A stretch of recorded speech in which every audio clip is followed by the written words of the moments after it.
David Cordoba Bou is from Valencia and he's a freelance journalist at the cultural magazine Yetraperit. What does this word Yetraperit, what is the title of the magazine you are working at, mean? Okay, so letra means letter, writing, and ferit means to be heard. So to be heard by letters, to be heard by literature. This means when someone is in love with literature, you are heard by the letters. No? I think it's a quite poetic and very nice word we have in our language. This paper is written in the regional dialect in Valencian. How the Valencian language is similar or different if we measure it to the Castellanos, or the literature language of Spain, official language of Spain, and the Catalonian, what is the Catalonian minority language, as of Valencian is in between. Okay, so Spain has an official language which is Castellano, Castilian, Spanish, and then there are also 3 more official languages, which is Catalan, Basque and Galician. Even though Catalan has a different name in Valencia, we call it Valencian, but it's the same language. Historically, the Valencians have been calling their language Valencian for many centuries, and the thing is that it's the same language. So they are, I mean, it's one of the so-called pluricentric languages that have different centers of not just standardization, but cultural centers. No? So in this case, we write in Valencian, which is the variety of Catalan that we speak in Valencia. And it's the same language. In fact, the division is not even Catalonia-Valencia, it's much more complicated if you check it on a map.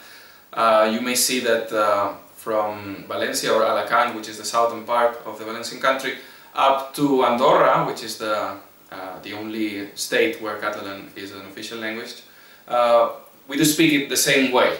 Of course, words change in a way, but the same pronunciation of words are just really, you can hear that, and there is a big difference comparing this big so-called dialect and the other dialect, which is basically the one in Barcelona, Girona and also in the Balearic Islands. You are writing now a book about the different national minorities all around Europe and the Caucasus. How you are classifying the minority nations, the autochthon minority nations at your book? What is the system, the classification, what you are using? Well, I would say that there are, of course, I try to cover minority nations, so-called minority, autochthonous minorities.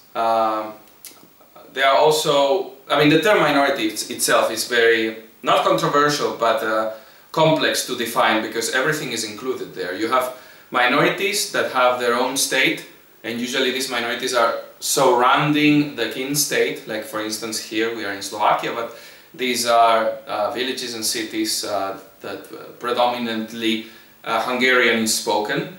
So, I mean, you have the Hungarian case in Transylvania, Vojvodina, here in the Carpathian Mountains.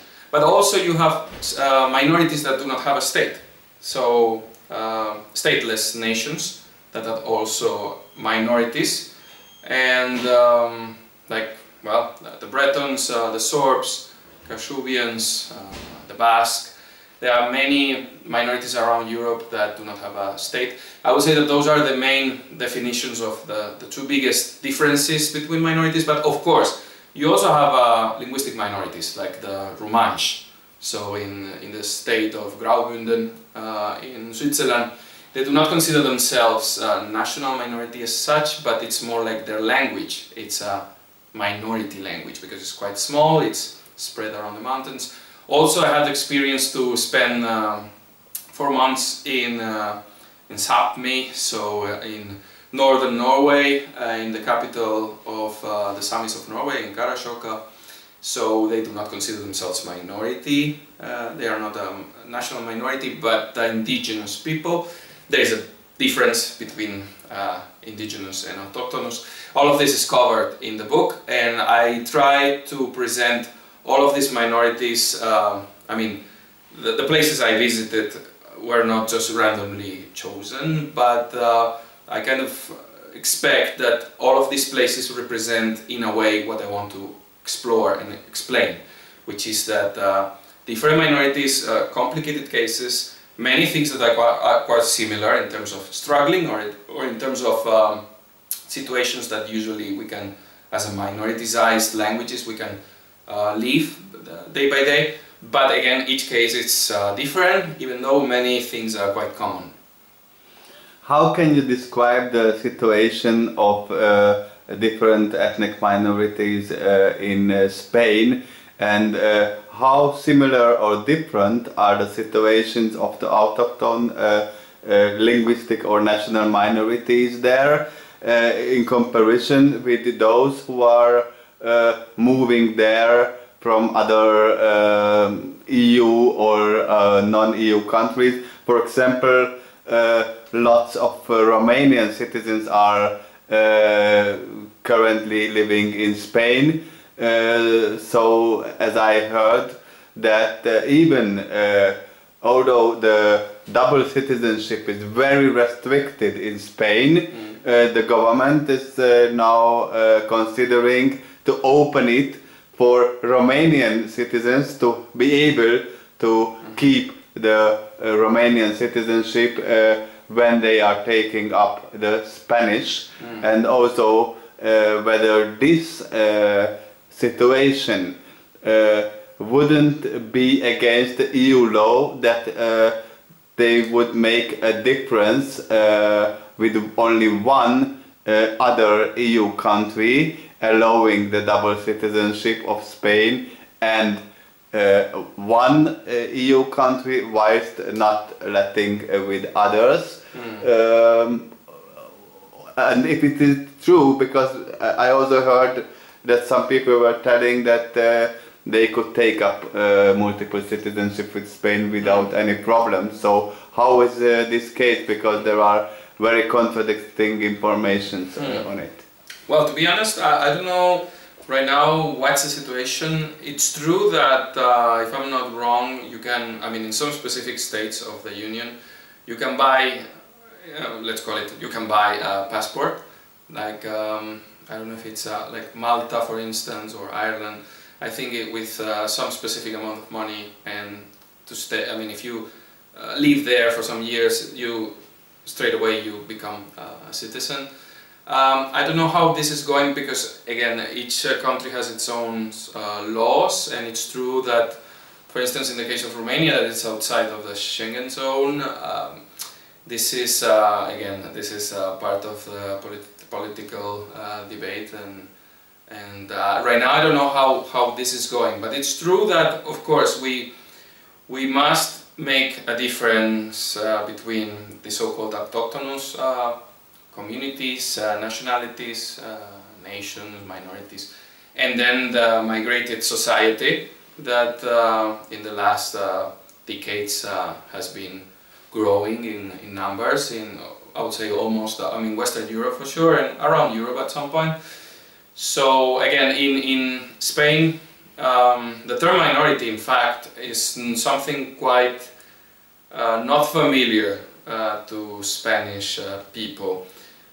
We do talk about minority, and most of the time minoritized languages, because these languages 100 years ago used to be the majority languages in those territories. Even though there is an official language for the whole state, those languages were thriving, and where, I mean, you could not probably survive without knowing any of that. Of course, the situation has been changing because of the last, I mean, the dictatorship, Franco's dictatorship, I would say that it changed the whole game quite a lot.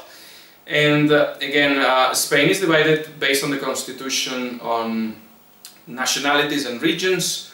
So, and still all autonomous communities, which is the way Spanish state, the Kingdom of Spain, divided the regions, have a regional government. I would say that it's also interesting to see this, no? Because historically, at least in the Second Republic of Spain in the 30s, Catalonia, the Basque Country and Galicia developed some sort of status, so like a constitution for them. For instance, in Valencia, when we were dealing with these papers, the war started. But the thing is that nowadays, I don't know how many, I mean I will have to check it, but around 6, 7 or so, or even 8 autonomous communities are nationalities, which in the end, what's the word nationality in terms of law? I mean, nation nationality is just, I mean, as some people will put it, a coward way to hide the word nation, because you don't want to struggle with this. And in fact, it's quite interesting that Castile, there are 2 right now, and Madrid in the middle.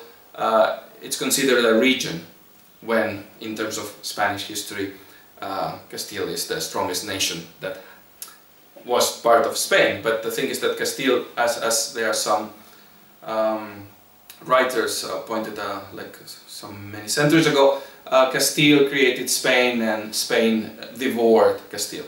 So right now we are working with our languages. The situation, I would say, it's in decline in most of the Spanish territory.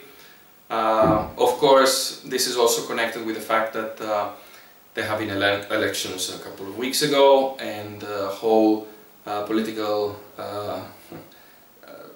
atmosphere is changing at the moment, so we don't know what's going to happen. It's true that, for instance, in the Basque Country the situation is quite different, because the Spanish extreme right did not get any support, so to say, so they are a little bit on their own bubble in terms of politics and in terms of culture and language, while the others, I mean, if we again, if we start talking about Catalonia, there is a huge, massive abstentionist movement at the moment, because they are so disappointed with their current politicians that they don't know what to do. They are expecting a new thing to come, because I mean, all the Catalan pro-independence movement, I mean, it's not like it failed, but it was not successful. It was successful at some points, like the referendum was celebrated, even though the Spanish government said it didn't, but it happened, even though nothing was implemented, and then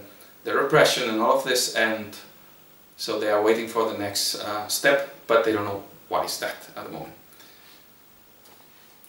How is this situation of the national minorities and the regional identities having an impact on these regional elections? As of, there are some real big shifts now, as you also mentioned, and for example, the Liberal Party, Ciudadanos, what was some years ago in the press in Europe, almost everywhere, as a very powerful liberal movement, now is in ruins. But also Podemos is much weaker as it has been. So in the same time,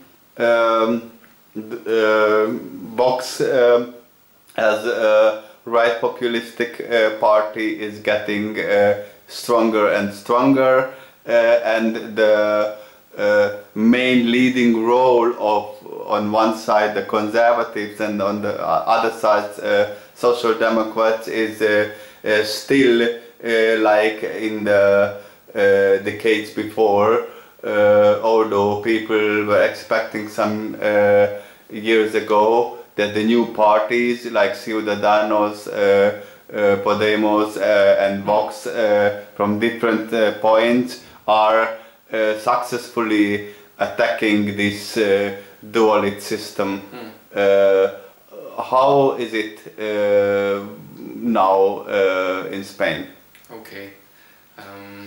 Well, this, I mean, there was a bi-party system in Spain up to the 15th of I mean, they call it 15M, no? So the moment Podemos, well, I mean, that's a political, I mean, that was not a political movement, that was a civic, so-called civic society that just placed themselves on the square saying, oh, we want the money back, we don't want to, because, I mean, there was a huge crisis in 2008 and it impacted very hard in Spain. There were a lot of measures, I forgot the word now, but yeah, I mean, it affected the society right now, it affected the society quite a lot. So this Podemos was born out of that movement as a leftist party, and then I mean, this has been confirmed by one of the most powerful bankers in Spain, said we have to do the same thing but on the right.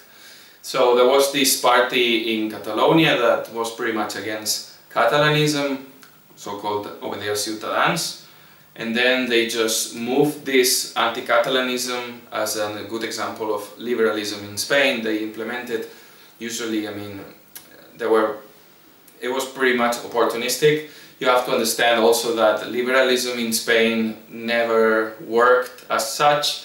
In the 19th century there were some years where liberal so-called governments happened, but they were so unstable. There were also the Carlist wars. I mean, it was very complicated. So politically, Spain has been divided between Democrats, no, social democrats, conservatives, and then communist, even anarchist in the Second Republic.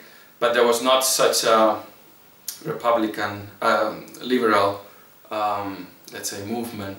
So that's why all of those votes from Ciutadans, in fact, at some point while let's say at the peak of the wave where the Catalan pro-independence movement was the strongest, in Catalonia Ciutadans won the elections. Of course they were not able to manage to govern because they were not able to make any alliances with anyone. But yeah, it was just at the same time that, I don't remember exactly the year, but it was just the top of it, like before the referendum in 2017. So what happened is that since, as I said, the movement in Catalonia was not successful, all of this frustration in terms of, oh, they are touching our Spanishness, was absorbed by another small party, Vox, and they also absorbed the majority of the voters of Ciudadanos, also because they were pretty weak in their ideas. They were not, they were quite opportunistic, I would say, depending on, I mean, not the day, but depending on where and how, they will just position themselves here or there. So in the end, this has consequences, and in the fact, they were not able to make any coalition to work. So they were presented as the alternative that Spain needed, but this was a huge fiasco, and in fact they just disappeared. With Podemos, well, the situation is a little bit different. There is this Basque politician called Arnaldo Otegi. He's from Bildu, so let's call it the political representation of what was back in the day ETA. And he said to Pablo Iglesias at some point that, okay, if you want to change Spain, we can help you out, but once you realize that this cannot be changed, please support us. Of course, I mean, Pablo Iglesias never support them, but in fact, they tried to change the system, but the Spanish state, which is directly the successor of the previous dictatorship, because I mean there were no I mean, I'm not calling for a Nuremberg trials, but there was not a single revolution or anything. It was just this amnesty, everything is fine, let's start from scratch. But of course some people did not start from scratch, they just continue in the same position, they just changed the name of things, they changed the emblems and things, but they were the same, I mean, corrupted judge and so on and so on. So yeah, I don't know what was the question, the final question? Yeah, this shifts and how... Oh yeah, in terms of minorities, you said also, of course. The more developed are the minorities in Spain, the nationalities, even though even people don't call themselves, we are a nationality. But the more developed, so Catalonia, the Basque Country, and Galicia, I mean also Valencia, also the Canary Islands, also the Balearic, and Navarra, of course, they have their own parties. So we do have also in Valencia our own party. But yeah, and of course, voting in your nationality has a different outcome than voting for the general elections in Spain, in Madrid. Usually, of course, there is some similarities, but it's true that if the nationalist feeling, sentiment is strong, they will vote for their local parties to influence the politics in Madrid. But if they are weaker, like for instance in Valencia, we are not able to get more than 1 or 2 representatives, and we are not, at the moment, of course, let's say marking or changing the political path in terms of dealing with, I would say, getting more competencies or getting more budget, or even changing the the fiscality. We have a huge mess over there, but I mean that's a complex issue. But yeah, I mean, so depending on each territory, I would say it's different. But of course, there is a difference, I would say. Like the people still vote for the biggest 2 parties when they are thinking about Madrid, unless they are, again, I mean, you can check them up, and the Basque and the Catalans have a clear distinction, no, in terms of who they are voting for when they vote for the Spanish Congress. Which ethnic minorities you describe in your book as an example, as a good example and as a bad example in terms of political situation? Well, as I said, I'm touching many minorities. Of course, I will say that, I mean, you can make a chart and say, okay, they have a lot of money and they are respected, their situation is more or less stable, even if they are very small. Like for instance in Switzerland or in Norway, there have been, I mean, like for instance the Samis, but again this is another issue, no, because they are indigenous, so they own the land and many other things. But of course if they have money and recognition, that's a good step, but it's not only that. And then also there are communities that are very active in underground level, so-called, like for instance the Bretons. I mean, France, there is only one French version of being French, and the others do not exist. But in a very, again, as I said, underground way, the Bretons are still fighting for their rights, and they have these kindergartens, the divan schools, where they learn the language, and they gather in these meetings, dancing meetings. One of the things that I found while doing my trips, because this is the thing, this is a long procedure. I've been doing this for many years right now, and I would say that since, let's say, the most powerful countries, states in Europe are basically France and Germany. I mean, now that the UK is out, France has nothing to do with minorities. This is like, okay, that you don't exist, what do you want? But then you have the German case, which is not just German but also Austrian. And I would say that Germany is taking care mostly of their minorities, like Germans, I mean Saxons in Transylvania, in Russia, Kazakhstan, I mean all around. And there is a big difference, and this is a little bit how they influence this minority world, I would say. As a good example of a community that is doing well, I mentioned again, if you are rich, you have more resources, but it's not only that.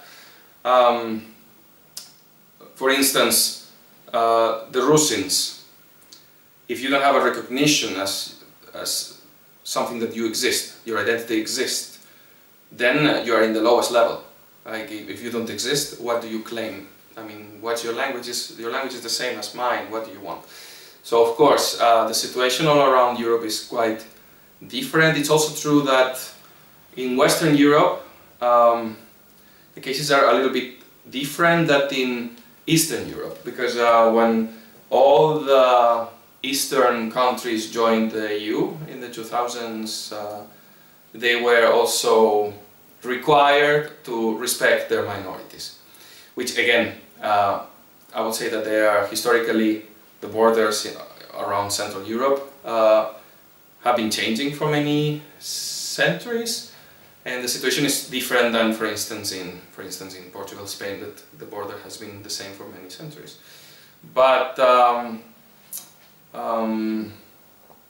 so that you were required, I mean, Poland, Hungary, Croatia, Slovenia, were required to sign treaties to respect the minorities, while the previous states did not, like France, for instance, does not care because there is no need to do that and change anything. So, I mean, there are many cases, and also, I mean, I'm presenting also cases in the Caucasus, so in Georgia, in Svanetia, Mingrelia, and also Abkhazia, because, well, that's a harsh topic, how to present it. But yeah, again, I mean, this would be a little bit more like what happens when the minority does what it does, no? And what it happens when no one recognizes you and all of this, which is quite interesting in a negative way. But yeah, I also put it as an example. And yeah, I mean, again, there are many examples. And there are also, like, even right now, the Silesians in Poland, they are claiming that they are not just a dialect of Polish, and they have their own identity, and they are working on this right now. They are not recognized, but they are, I mean, it's not like the Fukuyama was wrong, no? It's not over. The thing is still developing and going. Huntington was right. Yes. Of course. Yeah. How do you think that issue, that often under the expression minorities is often the cases and the situations and the political decisions on ethnic, national minorities and on sexual minorities put together. Mm-hmm. Are they really in the same boat, or totally different? What is in political, cultural, legal aspects matters on sexual minorities and ethnic minorities? Yeah. Again, the intersectionality, so that you can be a Romanian in Northern Macedonia and at the same time you're a lesbian and at the same time you have some disability. I mean, of course this is part of the so-called minority, but in fact the term minority it's not pejorative, but it's negative, no? Because if you are a minor, you are smaller, you are weaker, you are not part of the big, so you're always following the lead of the big one, no? I would say that, of course, the European politics, they are putting all the minorities in the same box, which at some point, of course, I mean, if we just want to coexist, it's about recognizing the other and accepting the other, which is basically why the minorities should be supported, all minorities, like national minorities and sexual minorities. But it's also true, I feel, that if you want to put some criticism on it, I would say that all of this comes from the US. And as it's coming from the US, they are talking all the time about racial, sexual, even though in Europe, I mean, of course we do have people from different ethnic backgrounds, but we are not covering, I mean, the situation is different in Europe. In fact, for me what it's a little bit shocking is that this movement that it's supporting, I mean, the term intersectionality. Yes, the term intersectionality should also include the languages, like the minoritized languages, because they are also part of this minority. So if you don't take care of this, this is going to disappear. If you don't take care of this, you are suppressing their rights. The problem is that since this is coming from the US and they do not care about Lakota or I mean all the Hawaiian, all the native, Native American languages, this is not included in their pact. You know, that they don't care about any indigenous languages in the US. So, and we are just buying the package without adding our European perspective, because it's different.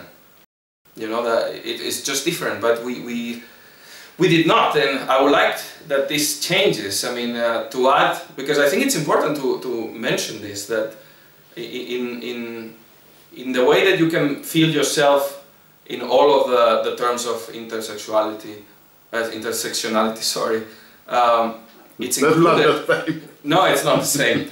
No, but in the terms of the terms that everything is included, also your identity, which is in this case also your language and your religion, and all of this should be at some point included if you really want to represent what it's going on in Europe.